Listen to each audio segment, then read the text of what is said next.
मित्रों, कुछ ऐसे विषय हैं जिनको लेकर विज्ञान और अध्यात्म में हमेशा से मतभेद बना रहता है। उन्हीं में से एक प्रमुख विषय है आत्मा का। एक और विज्ञान जहां इस पर अभी तक कोई निष्कर्ष पर नहीं पहुंच पाया और उसका शोध जारी है, वहीं हिंदू के पुराणों में से एक गरुड़ पुराण में इसका वर्णन क्रमवार तरीके से बताया गया है। जैसे आत्मा होती क्या है, उसको मुक्ति कैसे मिलती है, वो परलोक कब जाती है। मित्रों, माँ के गर्भ धारण करने के बाद माता पिता के भाव के अनुकूल उनके आसपास एक सूक्ष्म स्पंदन वाला स्थान बन जाता है। यह स्थान उसी आत्मा को अपनी ओर खींचता है जिसका स्तर इन दोनों से मेल खाता हो। आकर्षित आत्मा माँ के गर्भ के आसपास घूमना शुरू कर देती है और अपनी शक्ति लगाने लगती है। अब यह आत्मा जीव कोशों के विभाजन की गति को बढ़ा देती है। इस दौरान जिस महत्वपूर्ण अंग का गठन सबसे पहले होता है तो वह हृदय है। फिर धीरे धीरे इसी से अन्य अंगों का विकास भी शुरू हो जाता है। जब भ्रूण निर्मित हो जाता है और सिर का गठन अच्छे से हो जाता है तो इसके बाद ब्रह्मरंध्र का निर्माण होता है। रंध्र एक संस्कृत शब्द है। ब्रह्मरंध्र वास्तव में मस्तिष्क की वह सर्वोच्च जगह होती है जहां पर कुंडलिनी योग के नियमित अभ्यास से दबाव बढ़ता रहता है और वहां कुंडलिनी चित्र पुष्ट होता रहता है। यह शरीर में वह स्थान है जिसके माध्यम से जीवन भ्रूण में उतरता है। इसका उल्लेख गर्ग संहिता में मिलता है।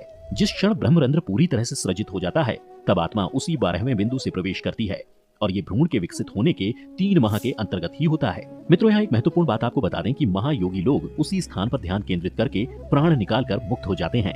वास्तव में आत्मा का वास हृदय में होता है। यही वो स्थान है जहाँ आत्मा रहती है और हृदय के माध्यम से ही वो हमारे तंत्र के सभी चक्रों और साथ ही सभी आयामों तक पहुँचती है जिनका हम अनुभव नहीं कर पाते। हमें बहुत से भौतिक और सूक्ष्म आयामों को तय करना होता है। जब हमारी यात्रा हृदय से शुरू होती है तो उसका अर्थ है कि अब आत्मा की ऊर्जा ऊपर की तरफ चलने लगी है। वो आत्मा जो हमारे हृदय में रहती है वहीं से ऊर्जा बिना किसी बाधा के सारे चक्रों तक पहुंचती है। शरीर में 114 चक्र हैं, जिनमें से अंतिम 2 चक्र शरीर के बाहर स्थित हैं।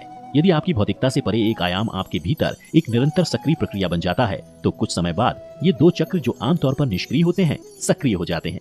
यदि वे सक्रिय हो जाते हैं तो आपके सिर पर एक एंटीना होता है जो आपको जीवन का एक निश्चित दृष्टिकोण देता है। इसी के साथ आपको यह भी बता दें कि ब्रह्मोपनिषद में आत्मा की 3 अवस्थाएं बताई गई हैं: जागृत, स्वप्न, सुषुप्ति और तुरीय अवस्था। जागृतावस्था में जीवात्मा का वास आंखों के बीच, स्वप्नावस्था में कंठ में और सुषुप्ति अवस्था में हृदय में होता है।